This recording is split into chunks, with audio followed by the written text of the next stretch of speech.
Into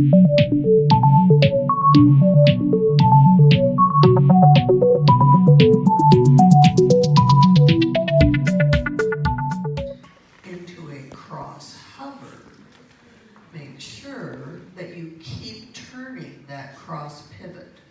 So the cross pivot is going to be a 1, 2, 3. That's where it ends. But it's cued cross pivot to cross hover. So we know we have to keep rotating on the end of that last step of that cross pivot in order to be able to get to sidecar and get the rotation to be able to get into those cross hovers. So then we're going to go into our 3 cross hovers. 1, 2, 3, 2, 2, 3, 3, 2, 3. So if we're in Banjo and we do a cross pivot to cross hovers, she's going to step back, but you're still doing that cross pivot. 1, 2, 3. That hurt. I kicked myself. Try that one more time. So we're going to do a cross pivot to cross hover 3 times. 1, 2, 3. 1, 2, 3. 1, 2, 3. 1, 2, 3. And you just got to keep rotating. A cross hover, cross pivot. I mean, if the cross means something, I'm sorry, I'm not smart enough to figure out what's changing. Okay. I need some help. I mean, are you crossing the dance floor, crossing your partner? What are you crossing? Crossing your line of dance. Okay, so it's almost like a scissors. Yeah, it's a zigzag. So cross pivot, he's not only crossing his line of direction of travel, but he's also, when he takes that step, crossing the thigh. So we're gonna do like on the opposite side we normally do Yeah. when we do a pivot. Yeah, so when he does that cross pivot, he's crossing over to the other side. Cross pivot, 2, 3. And then when we go into our cross hovers, he's going to step forward on the diagonal, crossing our line of direction of travel like a zigzag. 1, 2, 3, 2, 2, 3, 3, 2, 3. So you're going like that to crossing your line of direction of travel. Okay. You know, because you're moving your feet, it's almost got similarities to a diamond turn, but Cross pivot, no closing of feet. If we close our feet, it's progressive twinkles. Because if we do a progressive twinkle, it's 1, 2, 3. But instead of that 3 closing your feet, you're going to progress on that 3rd step, and that's going to make it a cross hover because you're hovering, rising, and stepping out of it. So it's 1, 2, 3. Thank you for explaining it like that, because that makes such a difference. Because The I was doing the hover same thing. action Closing my feet. goes out Yep. I love to to close. Banjo or to sidecar. So she goes back, back, rise, and back because it's a hover. You're ending your feet apart. Remember that a hover is never going to end with feet together. Whether you're doing a forward hover, a back hover, a through hover, or whatever the kind of hover it is, those feet are going to be apart at the end of it. And so when you do a cross hover, you're crossing your path, you're crossing your thighs on the first step, and you're coming out of it in a hover. Feet are apart on the toes. 1, 2, 3.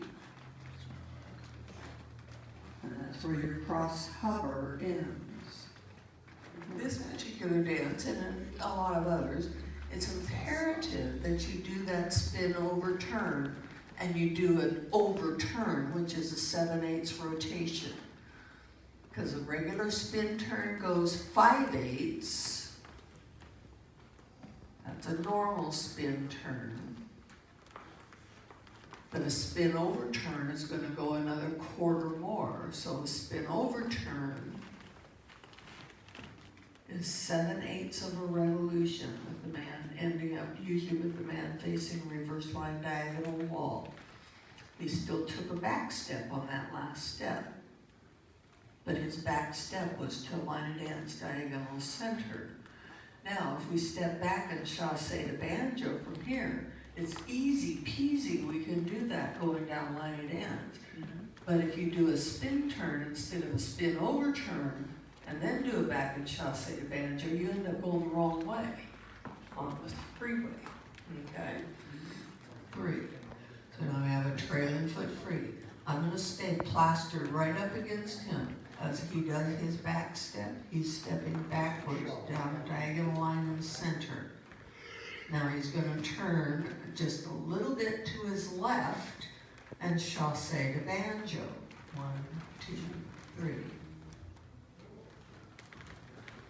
So it's a short route to get there, doesn't take a lot of turn, but if you go the other way, it's a long ways around.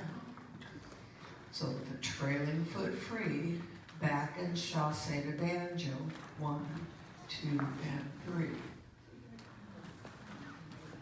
The person moving forward is in the driver's seat, okay? He may still be leading, but I'm driving, and if he starts to do a spin turn, and I do this, you're dead. You'll never make it. Girls, you've got to drive in between his feet. And then he takes over the driver's seat on the second step. And if he doesn't take over that driver's seat on the second step, you're going to be dead in the water again. But men have to wait for you to take that step. Well, I mean, they yeah. pull you forward sometimes. He has to It's a trust. lead you, let you know that he's moving, but he has to allow you to get that step done, okay? So when we take our first step of our spin turn, I'm driving in between his feet. Now, the second step, if he puts his foot down where it is, we're gonna lose it. He has to move his foot forward down the line of dance between my feet so that we can pivot again. Pivot. And then step back. And you're still facing reverse. Your goal is to face this. You've got to get facing reverse line of dance diagonal wall, and that's spin overturn. But the only way you're going to do it is if you both step in on that pivot. Because if one does and one doesn't, it doesn't work. So you both got to drive. 1, 2, 3. So one person doesn't have all the momentum, it's coming from two Both people of are them. sharing the That's momentum. right. That's right. Through chasse to banjo. Forward chasse to semi. And pick up. Can we do the whisk one more time? It's like been a while, I wanna make sure I'm doing it. So the whisk for the ladies is back, side and back, and hook and back. Fellas, think of a forward lock. Think of it more of a locking action for the man, and you will come closer to doing it right. Okay? There's still a little rotation in there. 1, 2, 3. Through chasse to banjo. 1, 2, and 3. And now forward means he goes forward, I go back because I'm in banjo. Forward, chasse to semi. So when you're in the whisk, you got your foot behind, so you're like this, but the next call is to go through, like Yeah. that? Yeah, because you've got your weight on your lead foot when you finish the whisk. Even though your heel's not down. Yeah, whisk. It's 1, 2, 3, I've taken weight, I'm standing totally on my right toe when I finish my whisk. So my left foot is free and his right foot is free. That's Finish what the we're whisk. on, Outside change is the one that we've been working on here. So outside change normally starts and closed. This can be in banjo. You have a lead foot free, and the men are going to back up to whatever position. Outside change can end in banjo, or it can end in semi. You can do either way. Just depends on choreography. And the men can lead it also. So when you do the outside change, he's stepping back, I'm stepping forward, I'm following. He's stepping back, turning, and I'm stepping forward, turning. I'm in closed position with him right now at this point. And then the third step to banjo would be here, diagonal line and wall. Or if it's to semi, it would be to here, diagonal line and wall to semi. So it just depends on choreography. It either ending, if you hear outside change without any position, banjo is default. Okay? So if you're out there and somebody cues outside change without any position given, default would be banjo. But you can also do outside change to semi, 1, 2, 3. That she's following him and then he's gonna open her up to semi-closed position. What are you changing, Debbie? Are you changing your position on the floor? I've never really figured this out, Okay. why they call it outside change. And it's not that same as that one that's the first half of the week that we did in the other It's kind of like the last half, of the week. the weave, yeah. The last half of the weave, if we were in banjo, we'd have the other foot free. Okay, so it's just its own thing. Yeah, so it's, yeah, it won't work. Because you got a lead foot free, and he's gonna go back, and he's gonna go back, turning, and then we step to whatever the position is. So really, the woman's changing from facing line of dance to the reverse line. Yeah, you're changing your travel direction, your Okay, so facing direction, I guess. You're traveling the same direction, but you're changing your facing direction. Okay, Forward and one step back. So we do a regular hover Fallaway, we're in semi-closed position, hover Fallaway, forward, forward, rise, recover back. Regular standard hover Fallaway. Natural hover Fallaway, still 2 steps forward and 1 step back, staying in semi-closed position, but it's also turning approximately 1/4 to the right. So he's going to step through, commencing to cut off the ladies, and then he's stepping forward again, bringing her around a semi-closed diagonal reverse wall, and then we recover back, and we're in semi-closed diagonal reverse line and wall. That's your natural hover Fallaway. So it turns 1/4 to the right. It stays in semi-closed throughout. 1, 2, 3. And then when we do our slip pivot from there, we're both going to step back. Now he's going to step back, slipping me in to banjo position, and then we step down line dance diagonal wall. So there's a 1/4 rotation back to the left on that slip pivot. Now, he's going to step forward, but he's going to step forward and he's going to create my turn by turning his upper body. So as he takes that forward step, he's also bringing me around in front of him. And then he's recovering back to the banjo position. So it's the man's body rotation that's creating the lady's turn. Okay? She doesn't just do it willy-nilly. Okay? And it happens on the second step. not on the third, okay? And now we're gonna go back hover to semi. So here's our back. Now, he's gonna hover, taking me to semi-close, which means if he doesn't do anything with his frame, I'm gonna stay right where I am.